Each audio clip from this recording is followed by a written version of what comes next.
আসসালামু আলাইকুম ভিউয়ার্স, আপনার সব ভিডিও করতেছে প্রশিক্ষণকার। আশা করি সবাই আমার সব ভিডিও করেন। হ্যাঁ, টানেন যাক, প্রশিক্ষণকার আরো টানেন, আর একটু গতি দেন। একজন ব্যাস। আমরা ফলো করবেন দুইটা দাগ, ডান পাশে একটা সাদা দাগ আছে, বাম পাশে দুইটার মিডিলে আমরা থাকবো, থাকার চেষ্টা করবো। এই দাগগুলি যে গ্যাপ আছে, ওটার মধ্যে কিন্তু একটা লজিক আছে, এটার মধ্যে একটা কিন্তু আছে। মনে হয় আপনারা এই যে গ্যাপ শিখবেন।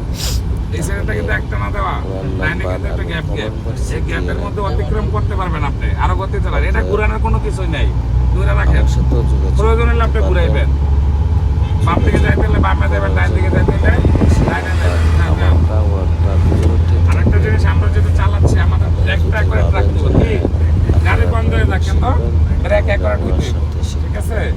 তাহলে এই যে গ্যাপ দাগ দিলে ওইটাতে বোঝা যাচ্ছে যে আমরা অতিক্রম করতে পারবো। আর যেটা একটানা দাগ থাকলে অতিক্রম করতে পারবো না, নিষেধ। মাঝখানে দাগটা যদি একটানা থাকে গ্যাপটা দেয়া, তাহলে ওখানে অতিক্রম করা নিষেধ। ওই জায়গায় একটা লাইন